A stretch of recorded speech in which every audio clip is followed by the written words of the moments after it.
Hey everyone, today I wanted to take a moment and cover something that I have said I was going to cover for some time now, and something that I feel has just been instrumental in my growth.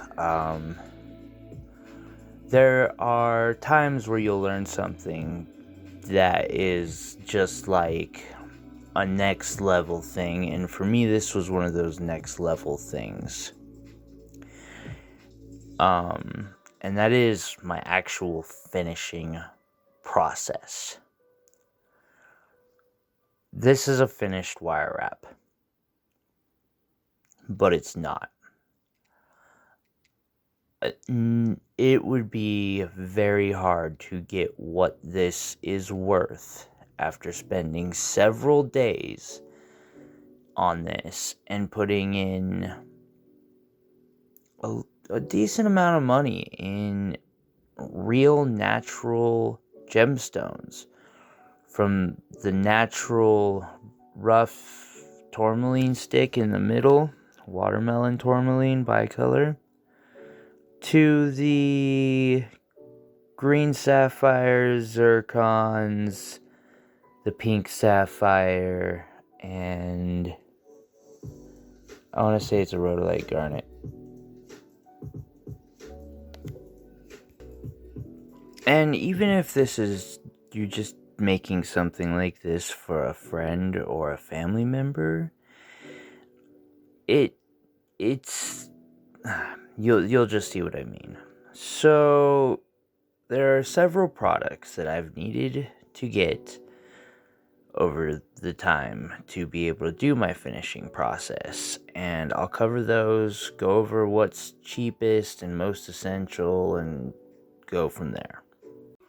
The first thing is some sort of rotary tool, and really the important part of that for me is this. Don't get me wrong, I will use especially the that it's like a soft but not soft wheel over there.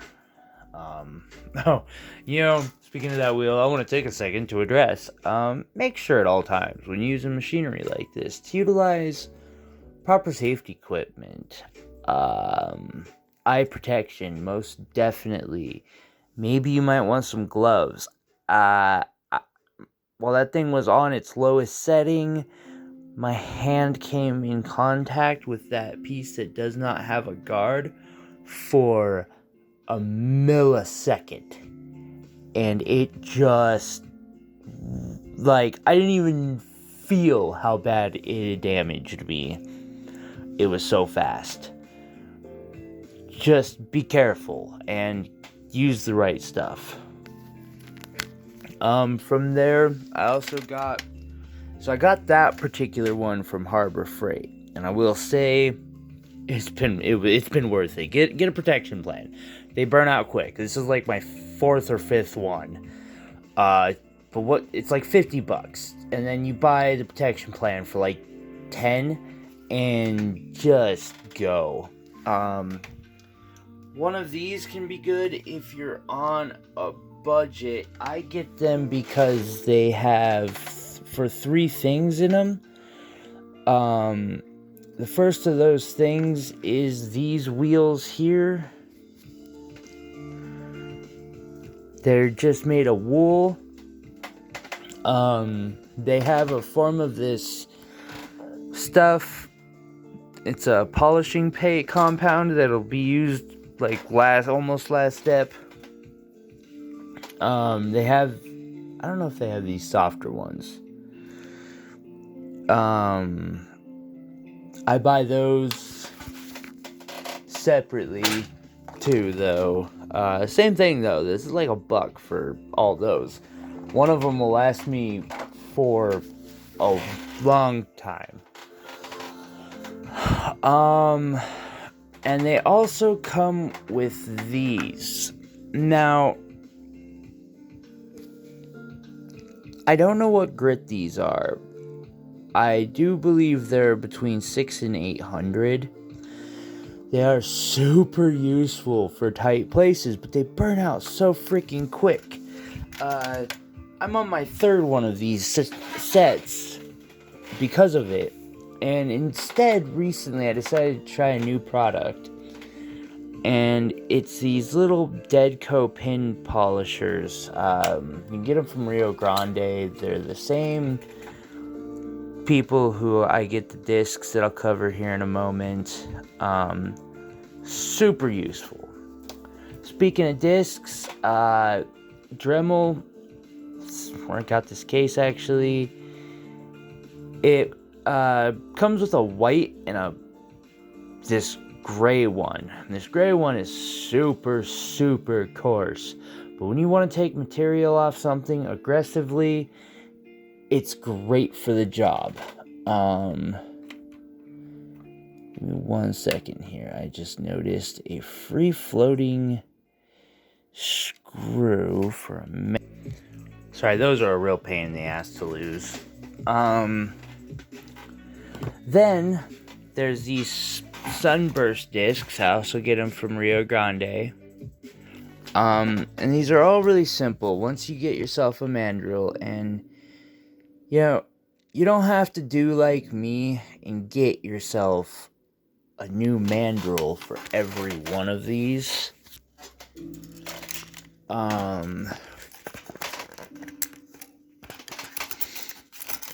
Because they're actually super easy to set up. You always want to make sure that they're in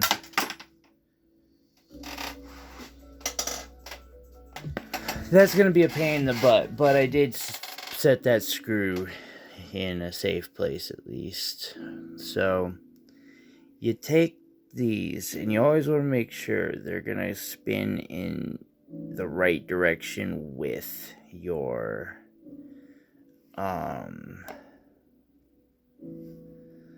machine.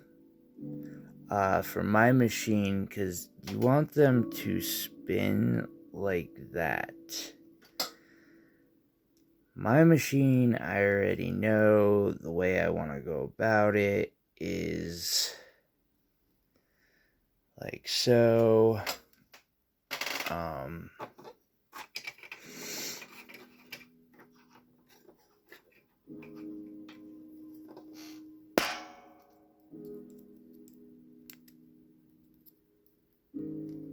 Always make sure that you tighten these down properly.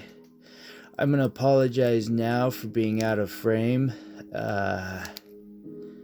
During this video, I will try to cut out as much useless content as I can.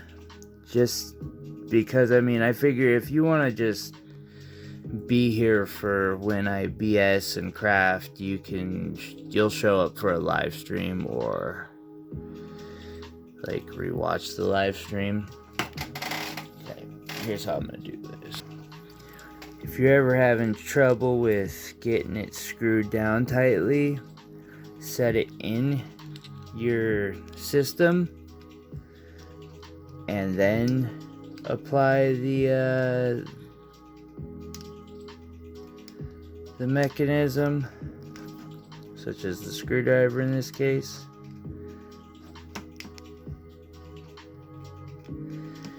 It will do wonders, because this thing just will, it can be difficult to hold something in place that's a round, slippery metal pin. Hold it with a pair of pliers while doing this versus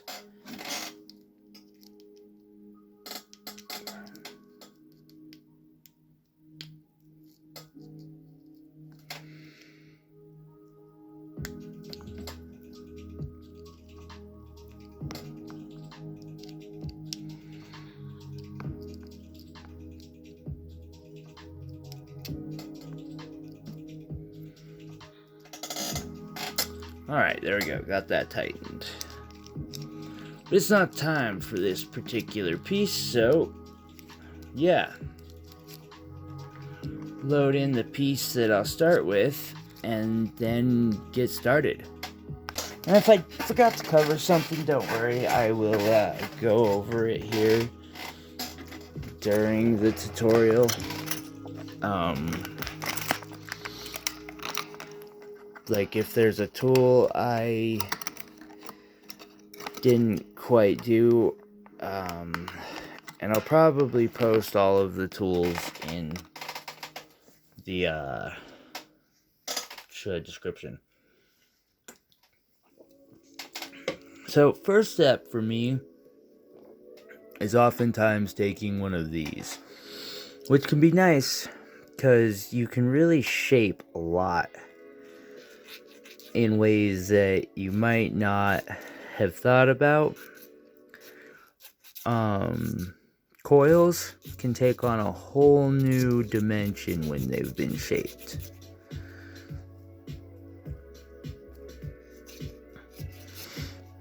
Be careful when filing or using coarse grit.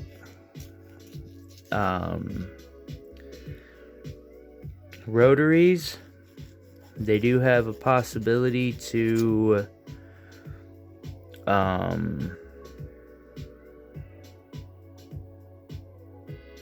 what am I trying to say here? There's a good possibility of them chewing through very thin wire all the way, so you want to be very careful with this or any of the lower grit pieces.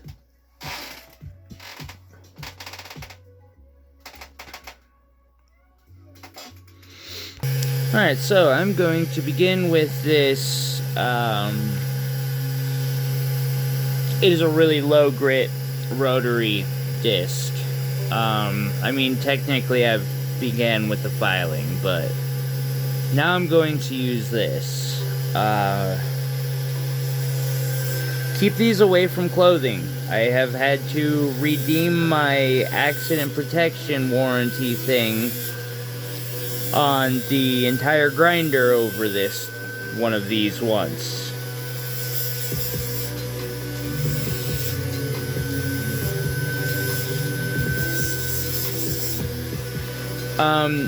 These also do a real quick job, especially in their lower grits, of changing the shape of coils or metal. Like this one from Dremel, it is very, very aggressive at metal removal. Again, be careful of your thinner gauge wires. This thing, prolonged contact will cut right through them. Speaking of it cutting through things, your gemstones, be careful. This thing will even mess up sapphires on occasion. I wouldn't even look at this thing with look at an opal while holding this thing. Like, I'd make sure to cover that opal up with a piece of masking tape. That was something I've learned from the Art of Wire tutorial on this.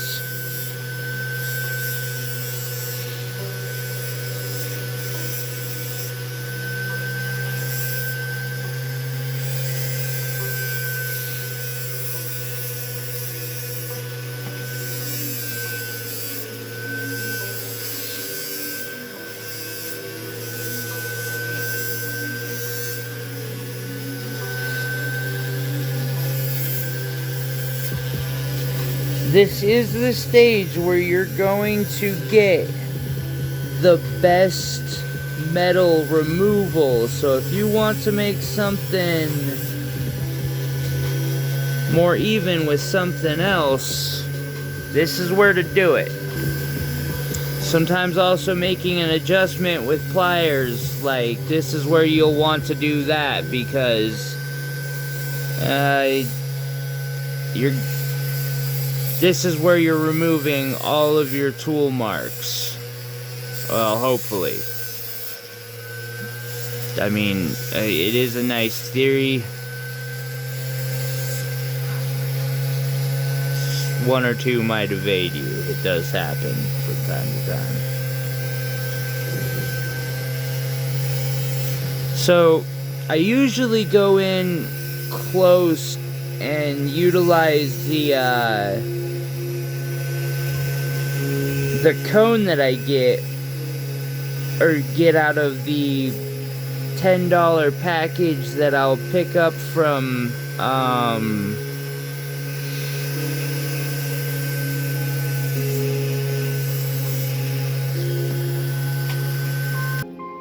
Harbor Freight. Sorry, I realized that there's something that would be better removed with pliers, this here. However, today, since I have them new Deadco pins, I am looking forward to seeing, like, how those do in reality versus them looking cool and being good. So this is like, I'm actually going to be testing those for the first time on this piece. And that's how I've really gotten my polishing and finishing process down, is testing new products, learning from other tutorials, and yeah, so I just pushed the pause button to turn on my rotary tool.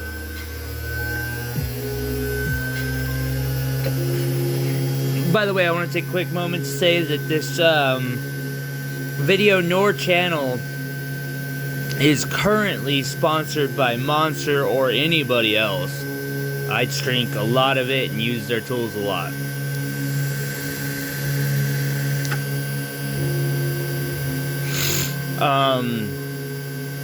Anything I say about any of these is merely my opinion, and so far my opinion of all of these products, from a very inexpensive rotary tool from Harbor Freight to fairly expensive rotary discs that I go through quite quickly from Rio Grande and the Sunbursts, they're all worth it. They're all very, very good items.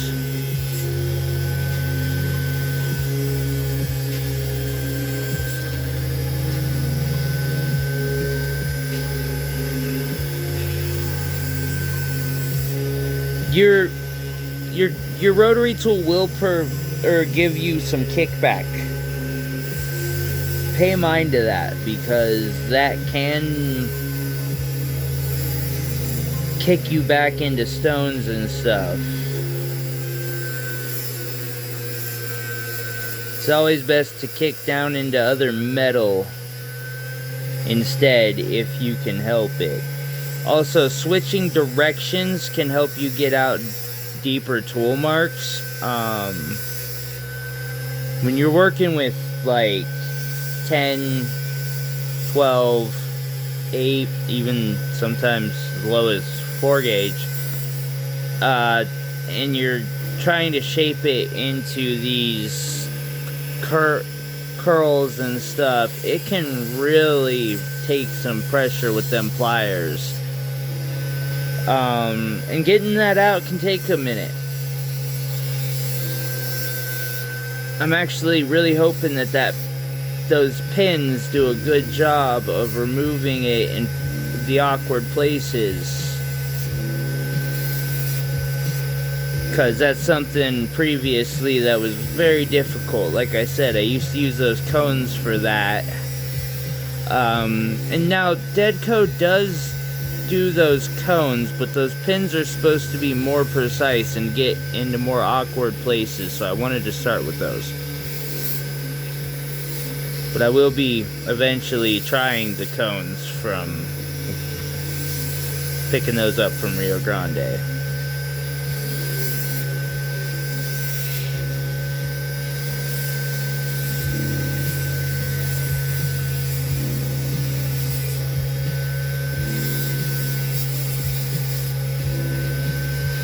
Now, I didn't buy everything online.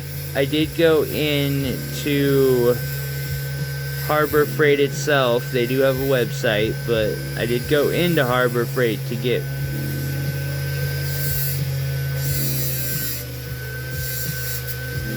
a lot of, like, the rotary tool itself, and they have different versions. This is just the one I prefer. I have tried their one that has a foot pedal and it's just a flex shaft, and I burnt it out in less than a week. I don't know if it was just that one or not, but I prefer this one. Having those extra wheels can come in a lot of handy, especially with the other things that I do. Also, I'm partially, like, I'm gonna cut out a lot of useless material. However, I am, like, wanting to show right now, like, I am still on the first wheel, and this video is 8 minutes long on this wheel. This is a long process. And it just, like, there's not, like, my goal is not only to teach people how to do this, although I love doing so. I learned for free, and I would like to teach others, but at the same time, like, a lot of people don't understand what goes into high-end wire-wrapped jewelry making, and a lot of people think, like, the prices are just not fair. And a lot of times, like, a lot of wire artists, I know some really good ones out there. Hell, in my town, we've got a couple who are better than me by far. And those guys, like, one of them doesn't even do it that much anymore because it's just not worth it. He doesn't end up making enough money off of it for it to be worth it for anything more than, like, a random hobby to pass the time and maybe make a little bit of extra money, but mostly gifts. And that's sad, because that guy has some amazing work. Well, I might have to do some major finagling or utilize a new program to put this video together. Might have to go into data saving mode now.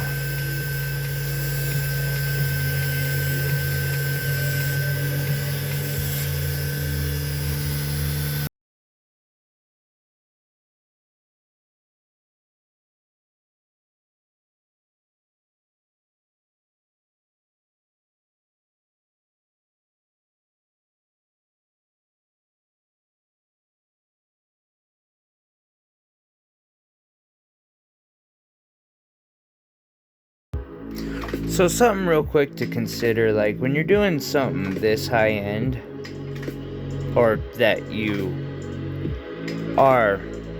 feel is high end, and really when you're doing this type of work at all, one thing you want to do is be as close to perfect in your work as you can be. And, you know, that's going to be different for each and every person. I discovered this very, very thin wire right here, and it's around that frame wire, and I'm just like, I'm trying to move it, and it just wasn't going well. I was doing that while I was in hyperlapse, because I don't have the space on my phone to record this in full. But anyway, what I decided to do is to thus go through and take some 20 gauge half round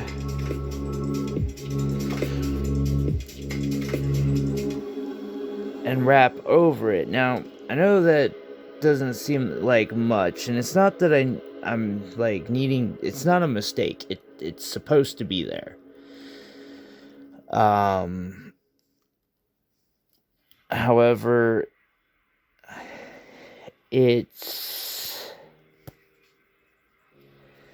just doesn't look the best, and I'm also thinking about the longevity of the piece because of how thin it is. What it does is it helps hold these gemstones in place, and because of how thin that is, I don't want anything to go wrong with it.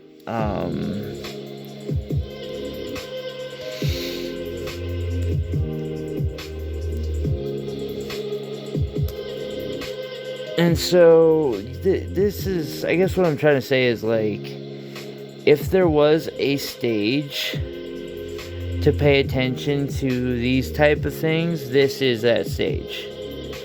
This is, like, that first grinding wheel is the stage to notice anything like that you might want to make an addition over.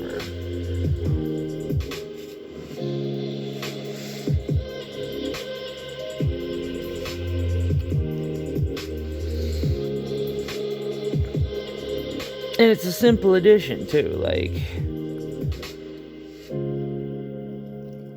so.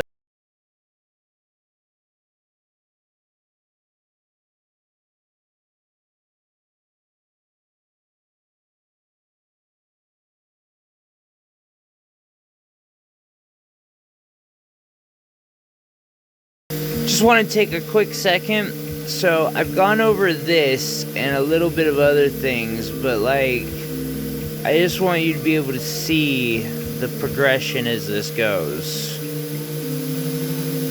from step to step.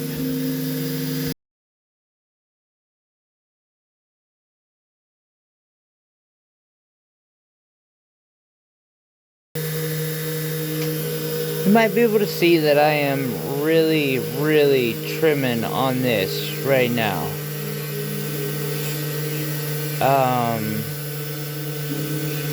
And that's like, as I put a high grit disc like this onto a coil, it will flatten that coil out and like give it a whole new texture. It's definitely something worth experimenting with.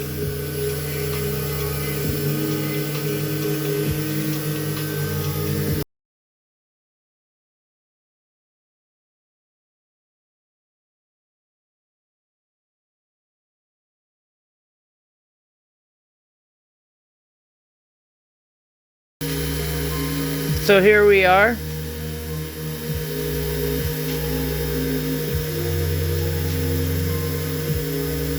That was after like a 220, I think.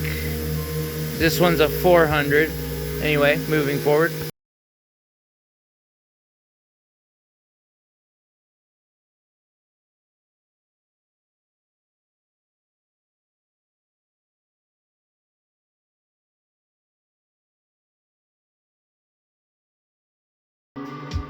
So as you can see, switching up to that 400 grit from the, I think it's 220 was the red disc, and the gray one was like 80 or something, but switching up to that 400 does a major difference.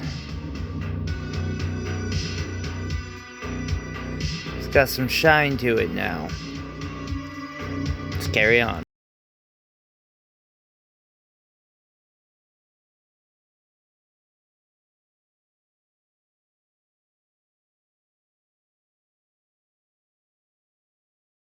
Look at that shine.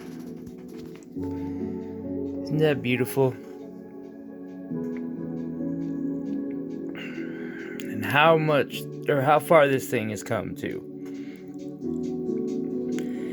And if you're sitting in the premiere, you might be thinking two things. A, you might be thinking this is it. Or B, you might be thinking, wait, we still got a ways to go, right? And we do. Now, a lot of people, this is done, and I'm not gonna disagree. Like, this is beautiful, but I like to take it a few steps further.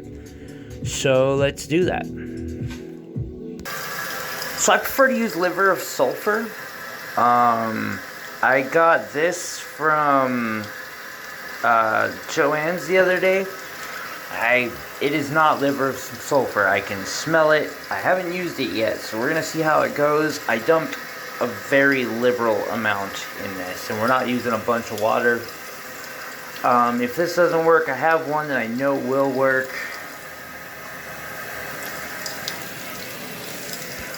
Basically, you want to get it stirred up. I will set it in the hot moving water. Heck, I'm going to block it up even a little bit.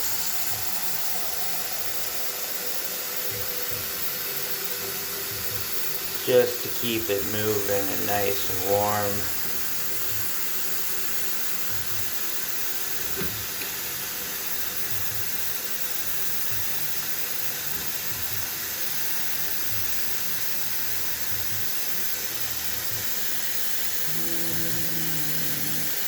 Just dip it in real quick. That kind of works. I'm gonna do that. Yeah.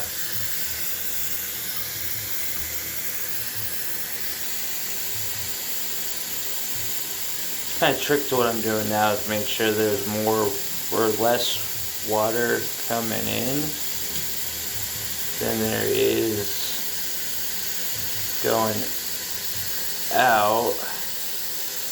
I'm going to control that heavily. Oftentimes it can be a good idea to, like, I can see it's definitely turning it black. Move it, get it some oxygen going, because what we're doing is we're oxidizing. I mean, technically we're corroding it. Whoops, there goes a little. And heat helps that process, that catalyst, or whatever, that chemical process. Looks like it probably is. I mean, I have more on the way, and I have a different type here. I don't normally use this type. That did it. Okay, I might have gone overboard on my solution, I'm not gonna lie. You probably don't need as much as I just used. I use a bunch of it. I want it black.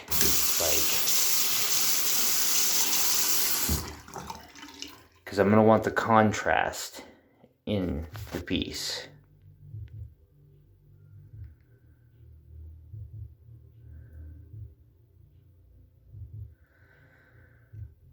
Even black, you can still see it's smooth.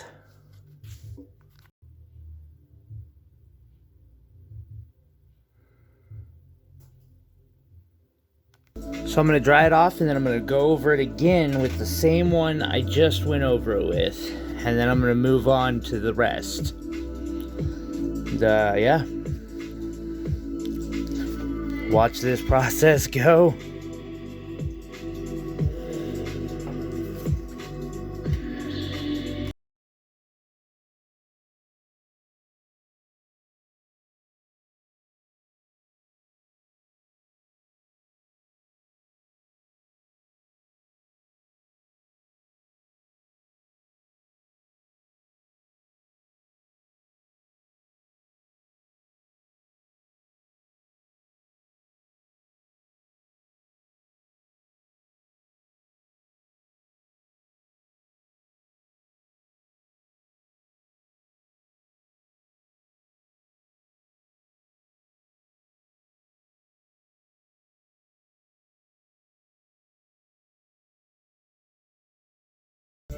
Now that looks good.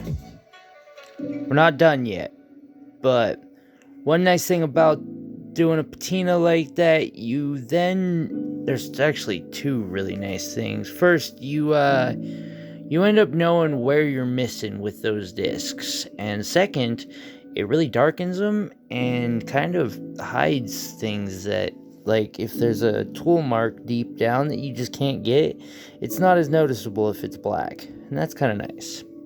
I do this because I really love the contrast. God. Alright, let's move on.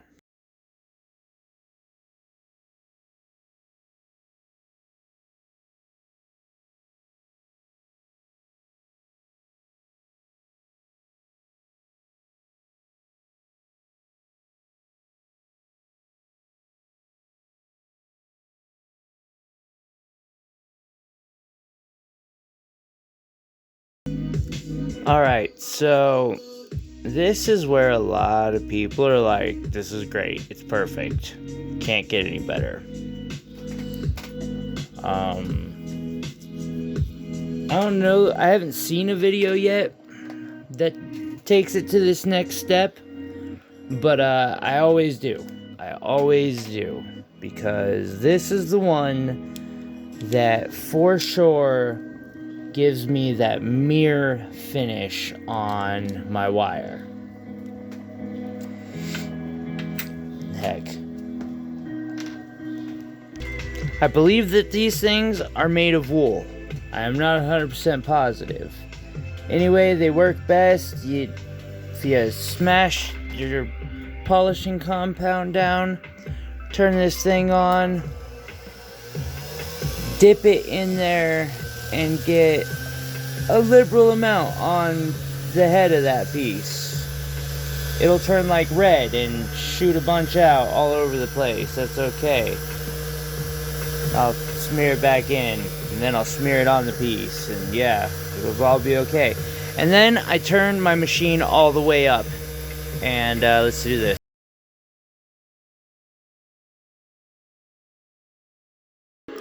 So this is the second stage to that. That first one was a harder wheel one. These are just like cloths, really cheap.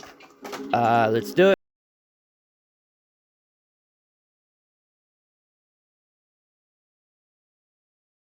Now you may be looking at this thinking it's a disaster.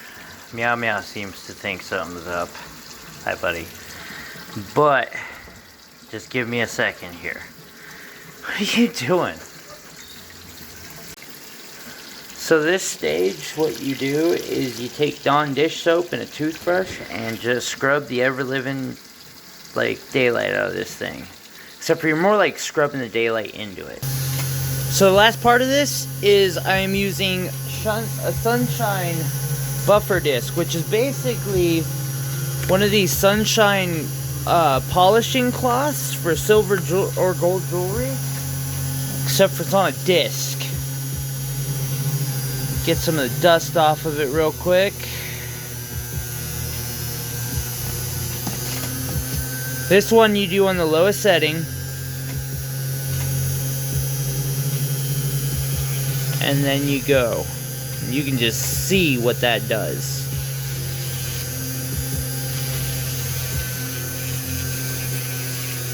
I actually do take a Dremel with me to every show.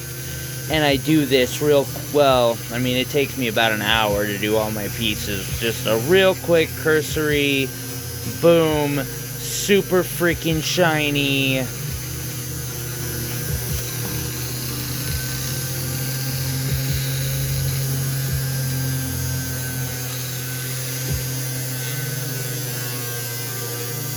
Brand new look to everything. Also, I try to do this to every order that I get. I can't say that I always manage to pull that off. We do sell the sunshine, like, little mini cloths if you're ever interested. I gotta go through and, like, over the next couple weeks I'm gonna redo the entire Etsy and hopefully the website. We'll see if I can manage to pull off that freaking miracle. And because, like, I just sold a ton of stuff the other day. There was a concert, went to Venn nearby. I sold like $1,500 and stuff. Which actually, I don't think makes profit. Especially since I just end up putting everything back in, but I mean, it brings me pretty freaking close. Sorry, off screen. That's what I do. Yeah, there we go. Just stupid shiny.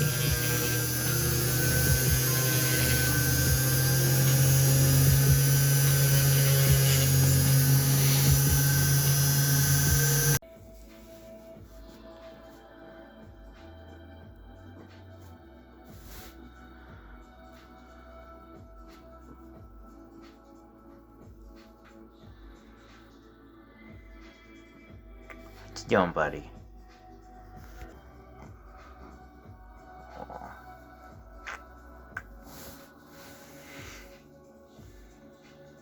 Meow meow approved.